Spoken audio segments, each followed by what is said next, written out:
Bismillahirrahmanirrahim. Assalamualaikum warahmatullahi wabarakatuh. Perkenalkan, nama saya Nazli Ramadana dengan NIM 1123065. Saya mahasiswa program studi Hukum Keluarga Islam Fakultas Syariah pada Universitas Islam Negeri Syekh Abdul Jamil, Kota Bukit Tinggi. Pada kesempatan ini, saya akan menyampaikan review sekaligus pendapat saya sebagai mahasiswa Hukum Keluarga Islam terhadap video dari seri Ngopi yang mana Ngobrol Pintar. Dengan tema utama yang dibahas dalam video tersebut adalah mengenai pentingnya memahami bahwa perceraian bagi umat Islam di Indonesia hanya sah apabila dilakukan melalui proses persidangan di pengadilan agama. Menurut pendapat saya, tema ini sangat penting dan sangat relevan dengan kondisi masyarakat saat ini. Masih banyak masyarakat yang memahami perceraian hanya dari sudut pandang fikih klasik saja, yaitu ketika suami mengucapkan talak kepada istri, maka dianggap selesai hubungan perkawinan tersebut. Padahal dalam konteks negara Indonesia sebagai negara hukum, persoalan perkawinan dan perceraian bukan hanya menyangkut hubungan pribadi saja antara suami dan istri, tetapi juga menyangkut hak anak, status hukum, harta bersama, nafkah, dan ketertiban administrasi negara. Oleh sebab itu, perceraian tidak cukup hanya dipahami dari sisi agama secara tekstual, tetapi juga harus dipahami dari sisi hukum positif yang berlaku. Jika kita melihat sejarah hukum keluarga Islam di Indonesia, sebelum adanya pengaturan yang tegas, banyak perceraian dilakukan secara sepihak. Seorang suami cukup mengucapkan talak lalu meninggalkan istrinya tanpa kepastian hukum. Akibatnya apa? Banyak perempuan berada dalam posisi lemah. Mereka tidak memiliki bukti tertulis bahwa dirinya telah bercerai, sulit menikahi kembali, sulit menuntut nafkah, dan anak-anaknya sering menjadi korban dari ketidakjelasan status keluarga. Dari sinilah kita menyadari untuk menata persoalan tersebut melalui pembentukan peraturan perundang-undangan. Nah, di negara mulai menegaskan bahwa perceraian hanya dapat dilakukan dengan sidang pengadilan setelah pengadilan berusaha mendamaikan kedua belah pihak. Kemudian ketentuan tersebut diperjelas kembali dalam khususnya pasal 115 yang menyatakan bahwa perceraian hanya dapat dilakukan di depan sidang pengadilan agama setelah pengadilan agama berusaha dan tidak berhasil mendapatkan kedua belah pihak untuk mendamaikan. Menurut saya, aturan ini menunjukkan bahwa hukum Islam di Indonesia berkembang secara dinamis, menyesuaikan kebutuhan masyarakat dan nilai keadilan. Dalam narasumber video menjelaskan bahwa tidak ada istilah cerai sah secara agama tetapi tidak sah secara negara.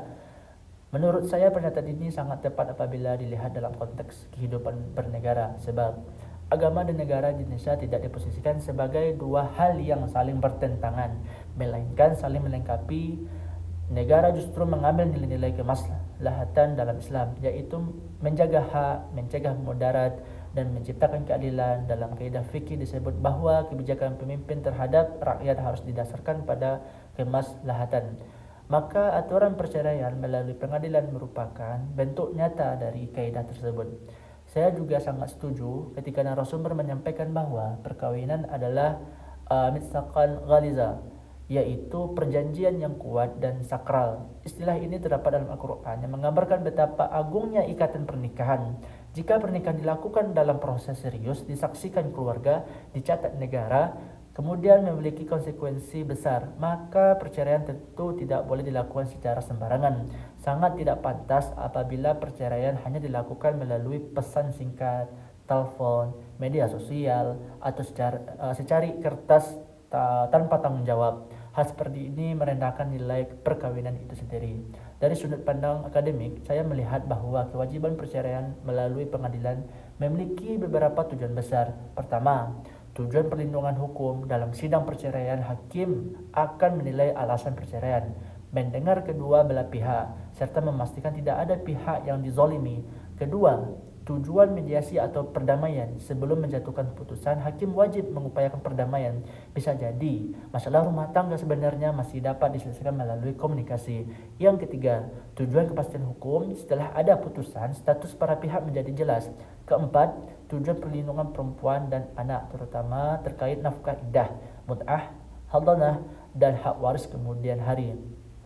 Mengenai kesalahpahaman masyarakat terhadap sigat, taklik, talak. Menurut saya, hal ini menunjukkan masih rendahnya literasi hukum keluarga di tengah masyarakat. Banyak orang yang mengira bahwa apabila suami meninggalkan istri selama 2 tahun, maka otomatis terjadi perceraian. Padahal ketentuan taklik talak bukan bekerja otomatis, melainkan harus diajukan ke pengadilan dan dibuktikan terlebih dahulu. Jika tidak melalui putusan hakim, maka status perkawinan tetap ada secara hukum negara. Ini penting dipahami agar masyarakat tidak salah langkah.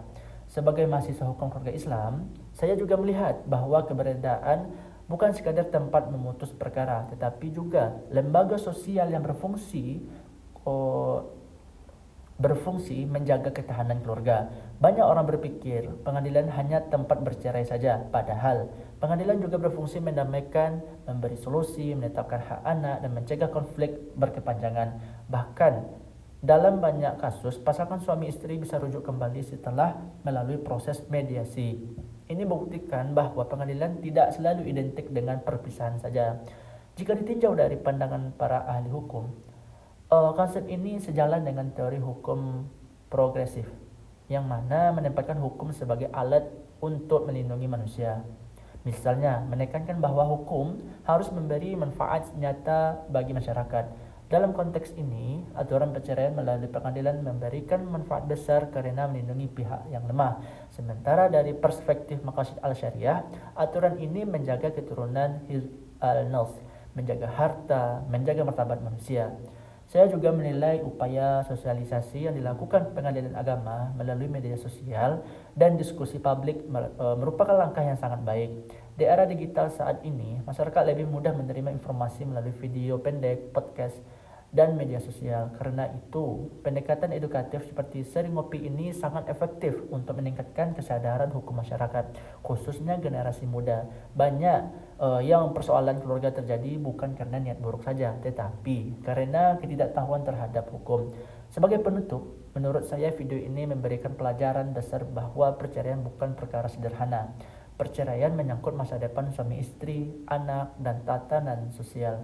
Oleh karena itu, aturan yang mewajibkan perceraian melalui pengadilan agama bukan untuk mempersulit masyarakat, melainkan untuk menjaga keadilan, memberikan kepastian hukum, dan melindungi pihak-pihak yang rentan. Saya berharap masyarakat semakin sadar bahwa menyelesaikan masalah rumah tangga harus melalui jalur yang benar, bukan dengan emosi sesaat. Sebagai mahasiswa hukum keluarga Islam, saya berpendapat bahwa keberadaan hukum acara di peradilan agama sangat penting sebagai instrumen mewujudkan keluarga yang tertib, adil, dan bermartabat. Maka dari itu, kita semua perlu mendukung upaya edukasi hukum agar tidak ada lagi perceraian liar di luar pengadilan yang merugikan banyak pihak.